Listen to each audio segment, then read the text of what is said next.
make sure that join some 1 minute early.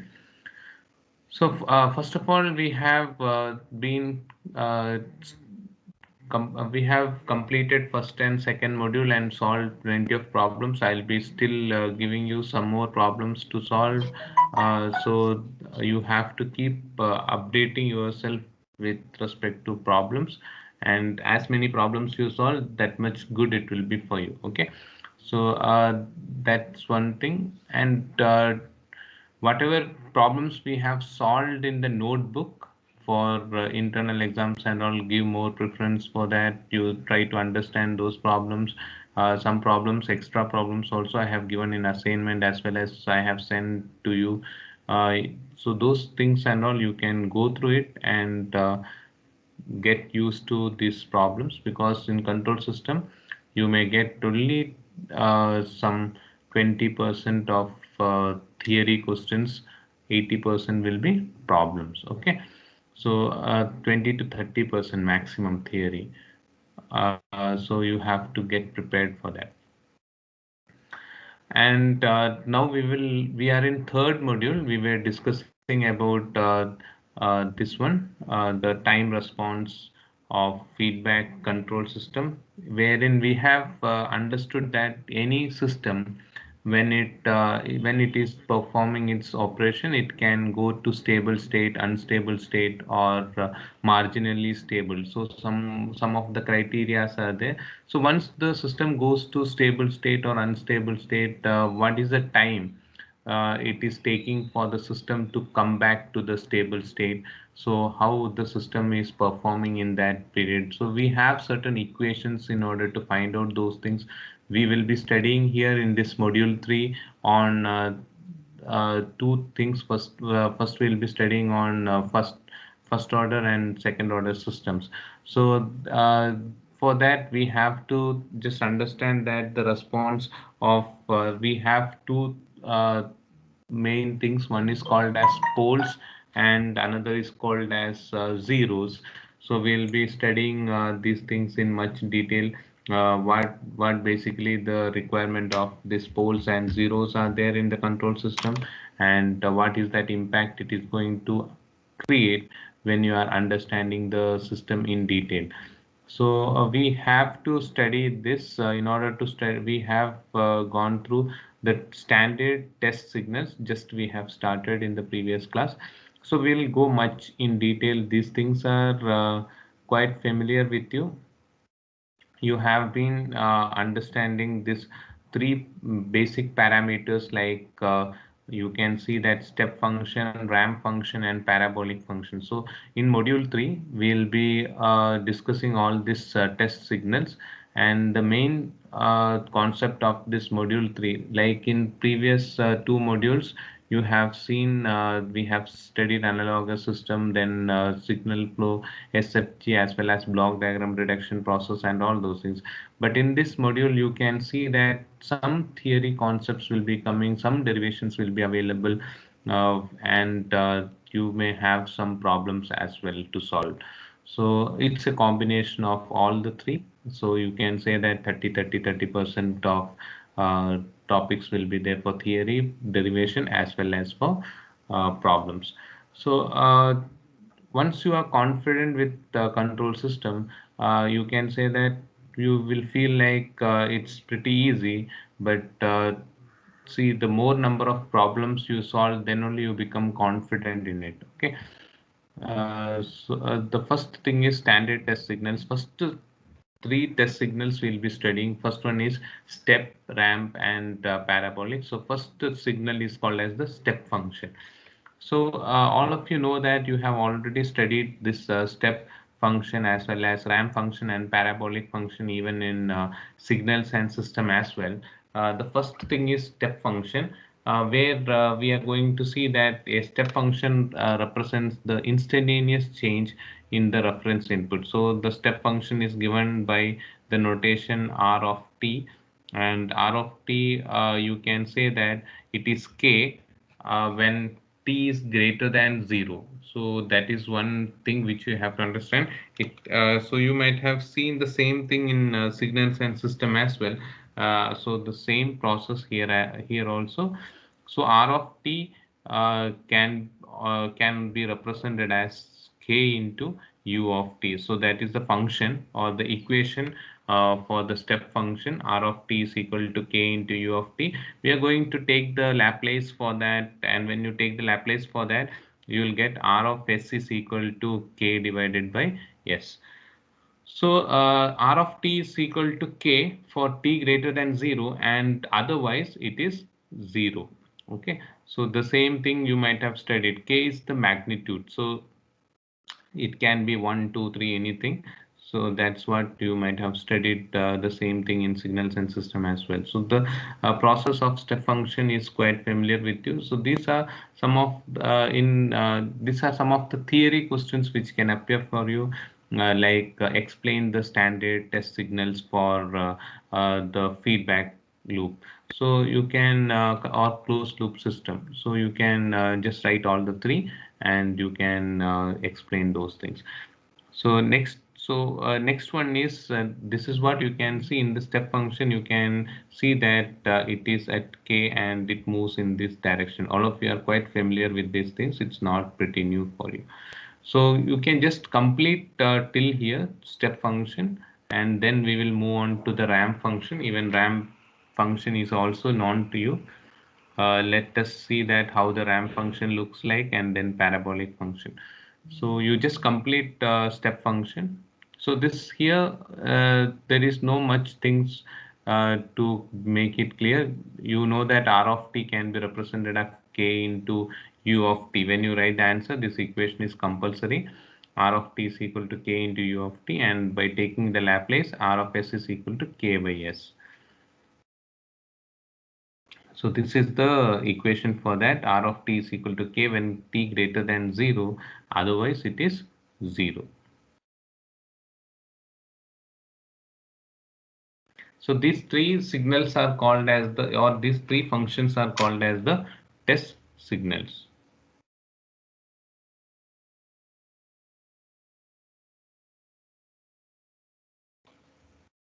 See, still I can notice some of you are not joining with your mail IDs.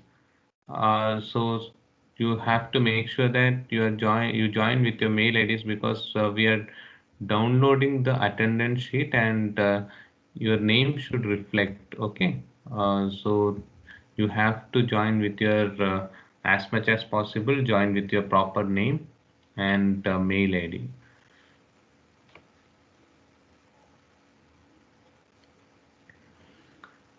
So for internals also, it will before that you should make it clear. I can see here Ashok has joined as a guest. You can just take care of that.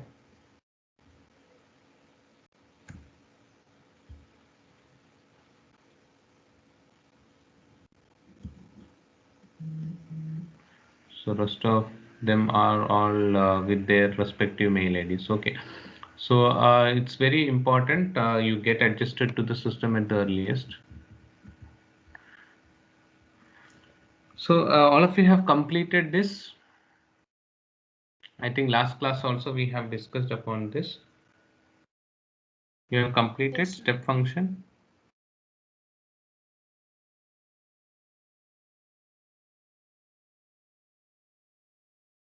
Have you completed step function? Yes, sir. Yes. Okay. So we will just move on further with ramp function. So in ramp function, what is the major difference what you can see? So ramp function will have a particular slope. You can see that it is moving at a slope k, and where you have the equation for ramp function as kt. So R of t will be kt for k greater than 0, and otherwise it is 0. So the ramp function is a function that changes constantly with time. So you can see that this is what with a slope k, you will be having a ramp function, and has the ability to test the system that changes linearly with time. So that is the main purpose of this. can test the system that changes linearly with respect to time. So when you write the equation for the ramp function, you have r of t can be represented as k into k t u of t, and when you take the Laplace for this function, you will get r of s is equal to k divided by s square. So all of you know this, taking the Laplace and all those things. If you are, I have been saying you that we are not going too much deep into the Laplace equations and all, but very basic 5 to 10 equations, whatever you have studied in mathematics, first 10 equations, I can say that first 10 equations of Laplace transform as well as inverse Laplace transform, just note it down in your notebook and keep studying those things. You should be clear with it, which we may be using it here and there for simplification. So here, when you take the Laplace for t into,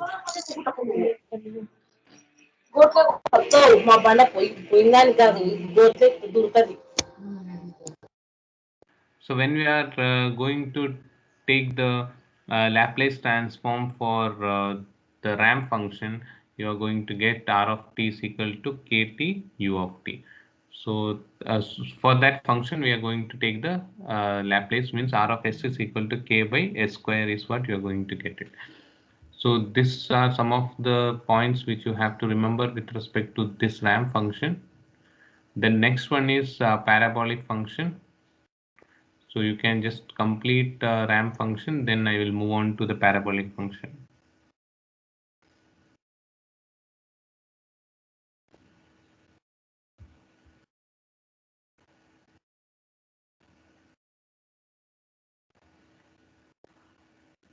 So all of you should take care of your attendance, whatever you are, it's all online process.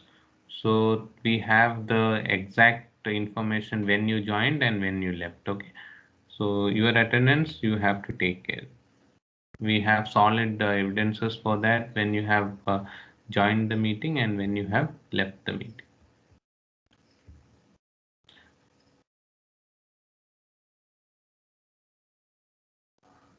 So you have completed this.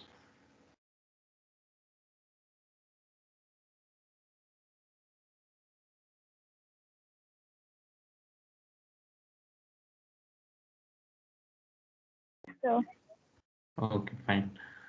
So we will continue further with the parabolic function. So when you go with parabolic function, you can see that this is the third function which we are going to discuss, that is parabolic function mainly represents the signals that is one order faster than the ramp function. This is what we have to see.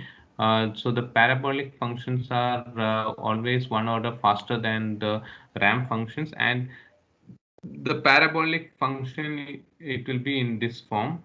The graph you can see here,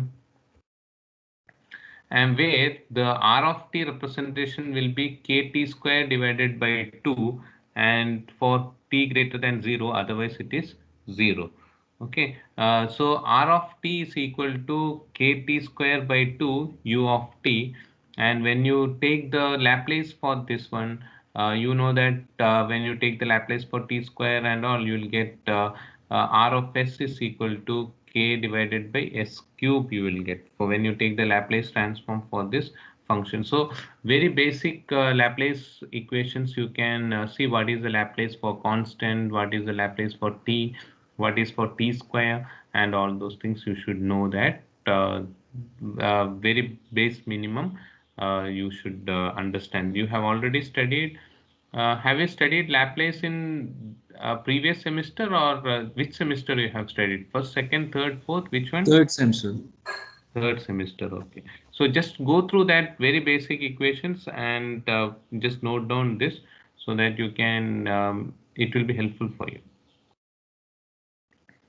So this is the three functions we have studied, step function, ramp, and parabolic function, where you will get r of s is equal to, for parabolic, it is k by s cube.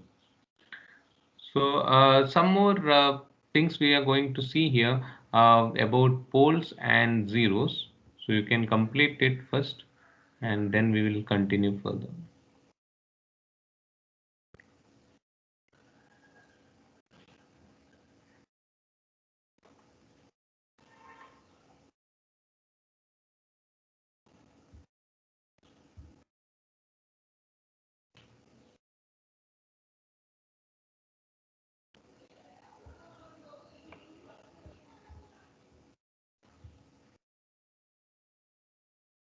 You have completed?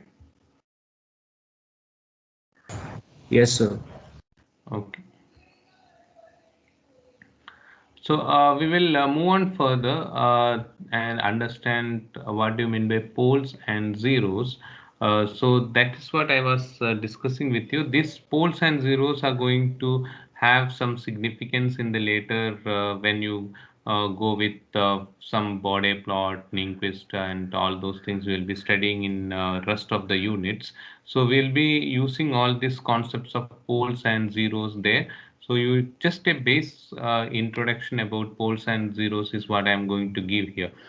So let us take a function. We are going to take a function f of s which has the numerator as well as the denominator. So you can see that f of s is equal to s plus alpha 1 into s plus alpha 2 is the numerator, and you have in the denominator s square into s plus beta 1 s plus beta 2. So from this numerator and denominator we are going to understand what do you mean by poles and what do you mean by zeros. So the roots of denominator polynomial f of s is known as poles. So what you have to understand is roots of denominator polynomial. So whatever is there in the denominator, roots of that, it is called as poles, and roots of numerator polynomial is called as zeros. So these are the things which you have to understand. When you take the roots of the numerator, it is 0, and when you take the roots of the denominator, it is poles. So we can write the function in any ways. This is a general example of a function. It is s in s plus alpha 1, s plus alpha 2, etc. It can go. Denominator also it can be s square, s plus beta 1, s plus beta 2, etc. It can be there. So based on the requirement, when you if you need the poles and zeros, you have to take the roots of the numerator and roots of the denominator. Roots of the denominator indicates the poles and roots of the numerator indicates the zero. So that is what you have to understand here. So here it will be zeros are represented by this one notation, and poles are represented by this notation. So you can see that this is zeros and this will be poles. So this is how you will be having. This is the function you have to take, and this is the function you have to take, numerator and denominator. So we'll see a small figure where we can see that the poles and zeros are represented. So we'll see that.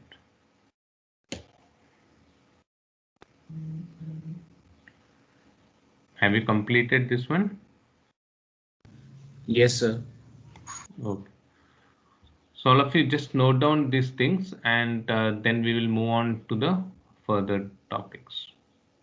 So we can see that how these poles and zeros can be represented in a real axis and imagine. So that's what we are going to see.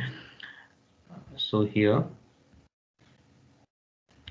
at poles the function becomes infinity, and at zeros it becomes 0. So this is what you can see here. This figure is bit important for you to understand, and as I have told you that this is the notation for poles. All of you should be very much clear with it. And this is the notation for zeros. These things will be we need these things in the further representations and all. So poles are represented by a cross, and zeros are represented by 0, and you know that taking the roots of the numerator you get zeros, and taking the roots of the denominator you get poles. So this thing I may ask you after 1 or 2 classes once we go ahead. So I may ask you how the poles you are going to get or how you're going to get the zeros. Now you have this is j omega axis, and this one is j omega axis, and this is the real axis sigma. Okay, so what you're going to see here is there are certain poles and zeros represented here. So these are the poles which are being obtained, and so these are the poles which are obtained.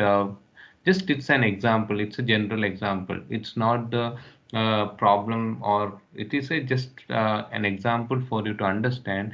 And you can say that these two poles are in the imaginary axis, so two poles at s is equal to 0, so this complete plane is called as s plane.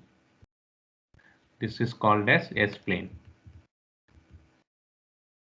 So you have to understand here. So we can represent the poles and zeros on this axis, or it can also be represented like you can have a pole, you can have a zero here, or you can have a pole represented there. So you can have a pole here or a zero there. Anything is possible. So it is not that you have to represent everything. So you can see that sometimes the poles get represented here, it get represented here, so sometimes it will be available here. So this is a general example I have given, where you can see the poles and zeros being represented on the S plane. So we'll study all these things in much detail further on. Now this is just a basic understanding of poles and zeros. You can just note down this thing. Here very basic you have to understand here is you have if you equate the roots of numerator you get zeros, and if you equate the roots of denominator you get poles, and x is the or cross mark is the representation for poles, and 0 is the representation for zeros. So you complete it, just draw this figure. Now we'll further study on first order system, and then we will move on to second order system. So you should understand that we are in module 3. So we have almost covered as per the university question paper. It's 20 plus 20. So 40 marks portions are covered, or you can say that almost 40% of the syllabus is covered. So 35 to 40% of the syllabus is covered. So you have to start studying. You can understand that a student who want to clear the paper, if he writes the answer paper, he should question, he should be able to clear it off. So that much we have covered, and we are now in third module and discussing about the first order system. So any clarity is required, or it's all clear for you till here? It's clear, sir. Okay. So we'll just go ahead with first order system. This is all theory, so you can understand it better. So you have completed the diagram. Shall we go on with first order system? Yes, sir. Okay. So unit step response of first order system. So here you are going to study the first order system and the unit response for that. So the output of the system when the input is unit step is known as the unit step response, and the first order system without zero is as in figure. So you can see that this is one of the system being considered. So g of s is equal to a divided by s plus a. So this is the system being considered where input is R of s and output is C of s. So here the system is A divided by s plus A. So let us see that since the input is a unit step, we get we have to solve this down. We'll see. So here you need to know that so when the input is a unit step, you know that R of s is equal to 1 by s. So from where you got it? From here you got it. Step function. step function, R of S is equal to K by S. So you know that this one. So here, when it is a unit step, you got it from there. So when it is a unit step, R of S is equal to 1 by S. So what is the function here? R of S is equal to G of S is given as A by S plus A, and C of S is given. So I can just write the transfer function, or you can just say that C of S by R of S can be written as G of S. So I have written the same thing. C of S is equal to R of S into G of S. I just substituted the things there. In since we are going with unit step, if we are going with ramp or parabolic, we could have gone with a different R of S here. Since we are going with the unit step, we have gone with R of S is equal to 1 by S. So what I have done here is C of S is equal to R of S into G of S. I substituted for R of S as 1 by S. G of S is already known to us that A divided by S plus A. So rearranging the equation, what I have done here is, instead of writing it 1 by S into A by S plus A, I have rearranged this equation and I have written as 1 by S minus 1 by S plus A. If you do the both the things, it is one and the same. You can just see that if you rearrange this equation, A divided by S into S plus A can also be written as 1 by S minus 1 by S plus A. You can just try whether you are from, you can just try that whether you are getting this from this, and as well as from this you are getting this one. So it is one and the same. I have just rearranged the equation and written it as 1 by S minus 1 by S plus A.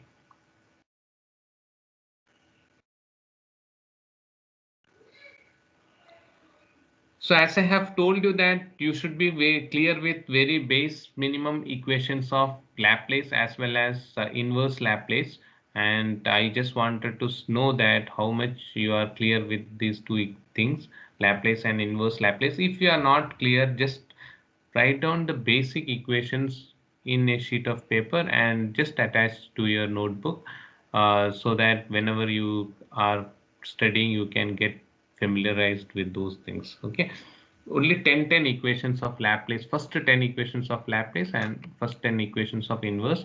If you want to study more, no problems.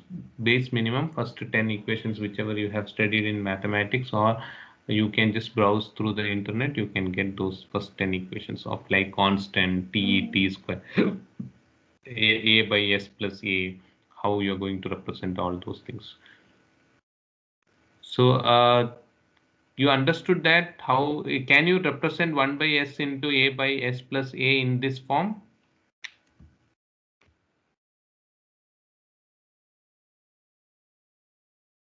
Whether these two equations are same?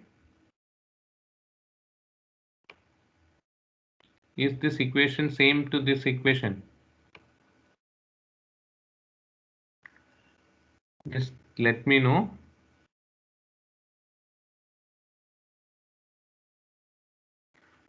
Can I rearrange this equation 1 by S into A by S plus A in the form of 1 by S minus 1 by S plus A? Is it possible?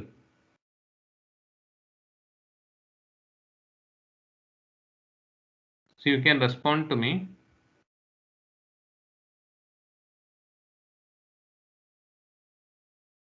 Or you are still doing it?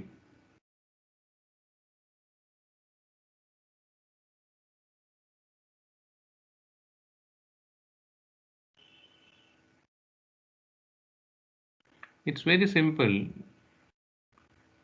You can just see, take the common denominator here and see whether you are getting A by S plus S into S plus A. Then these two are same.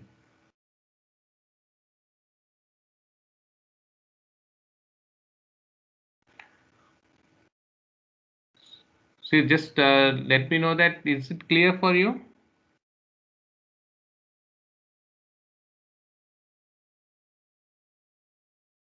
Sound. Yes, sir. I'm audible, right? Yes, sir. Yeah. You are able to get. What about others?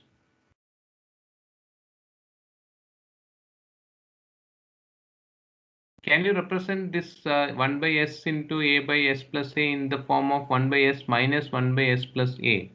Whether these two equations are same?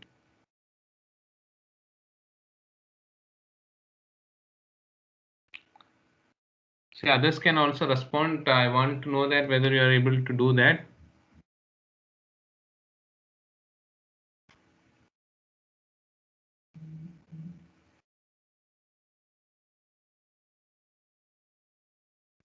You are still doing it?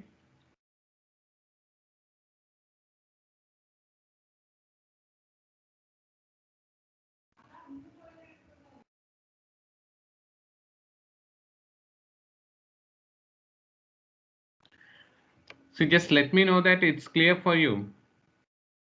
Yes, sir. Yes, sir. Okay, fine. So just try to take the inverse Laplace transform. Any one of you can say the inverse Laplace transform for 1 by s minus 1 by s plus a.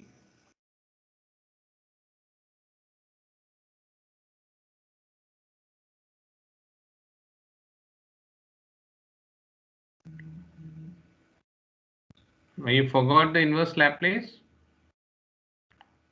Nobody is remembering the inverse Laplace for 1 by s minus 1 by s plus a?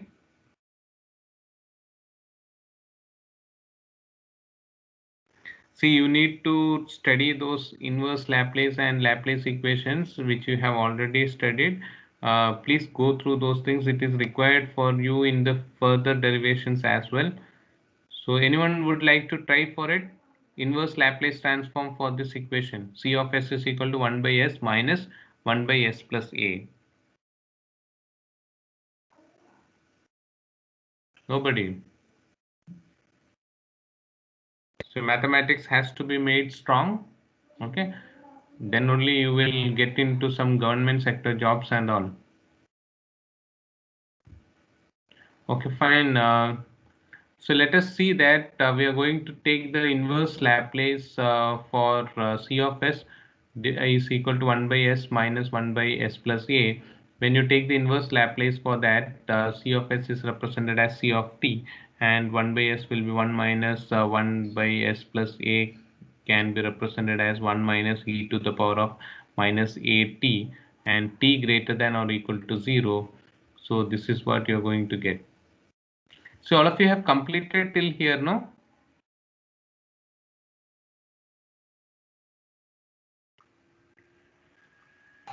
Yes, sir.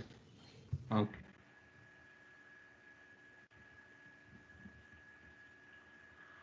So when you took the inverse Laplace for that, C of t is equal to 1 minus e to the power of minus a t, and t greater than or equal to 0, you know that e to the power of 0 is 1 and e to the power of minus infinity is 0. So we are going to use that. So we get C of 0. So t we are putting it as 0. So C of 0 will be 1 minus e to the power of 0, e to the power of 0 is 1. So you will get C of 0 is equal to 0, and C of infinity you will get it as 1. So for t, substitute for t as 0 and infinity. When you substitute for t as 0, you will get it as 0, and when you substitute t as infinity, you will get it as 1. So just we are going to represent this in the form of a figure.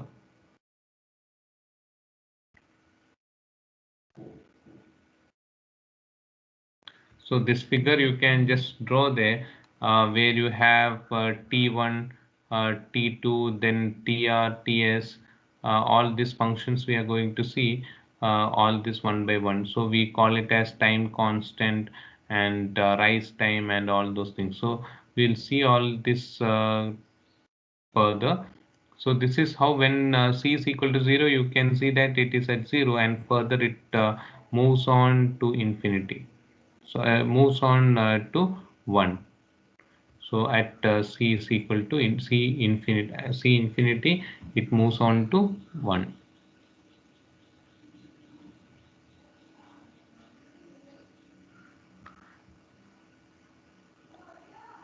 So we have to study here few things like time constant, rise time, and all those things. So we'll be studying those things further. So we have 0.63 and 0.9, 0.6. We have infinity, you know that it is 1.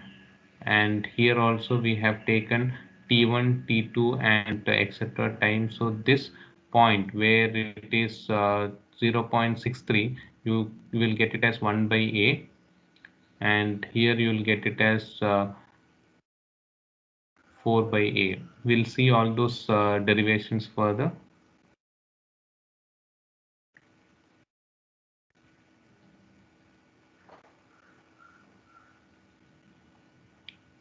So just draw this one.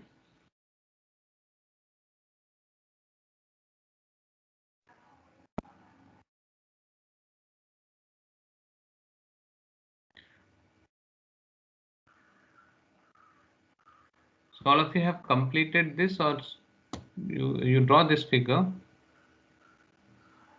Then we'll be discussing the time constant and rise time, fall time, all those things.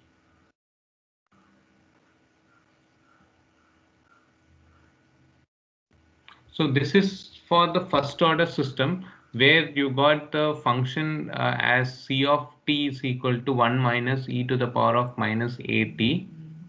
So this is what you are going to get. C of t is equal to 1 minus e to the power of minus at.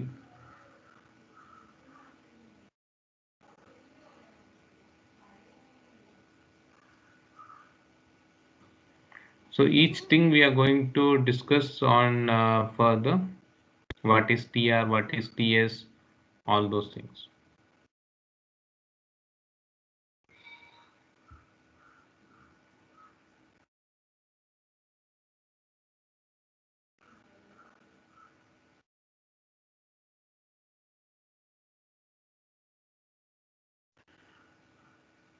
So it's clear for you till here, till that figure?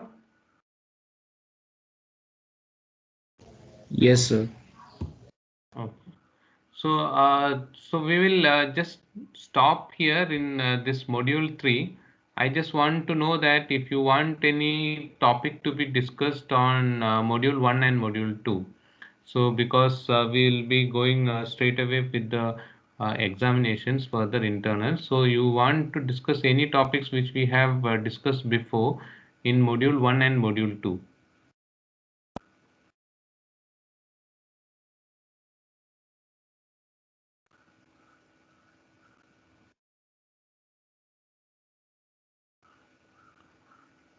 Do you have any topics to discuss on module 1 and module 2? I'll just, I have already discussed in the previous class for half an hour for module 2. Anything in module 1?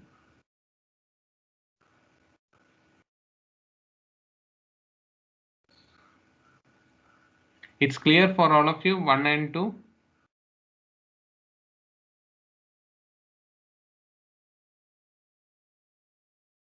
Just respond to me. I want to know that the topics are clear for you in 1 and 2. You are clear with analogous system.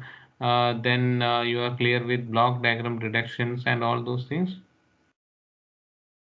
Yes, sir. Okay. Yes, sir. Okay, fine. So you want to discuss anything here further now? So module 1 will come for how many marks, sir?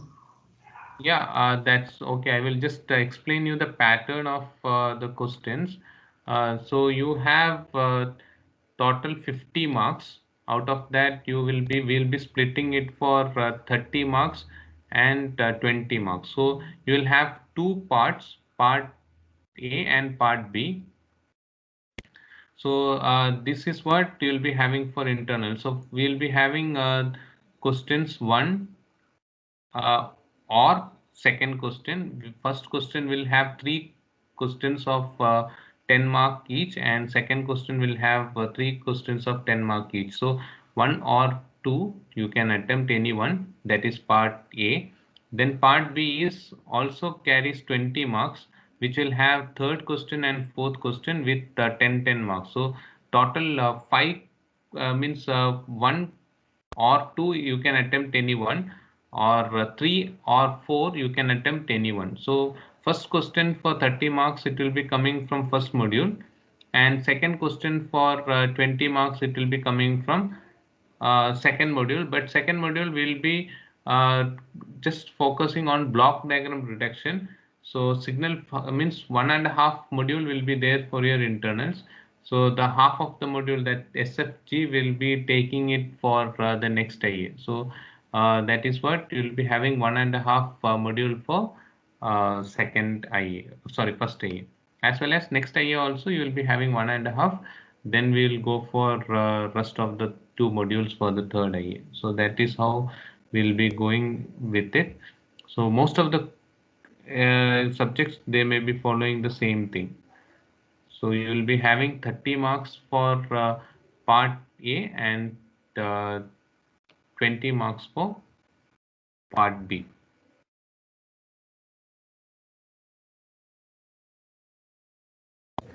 Okay, sir. Any other doubts you have? Any other thing? So you have to prepare most problems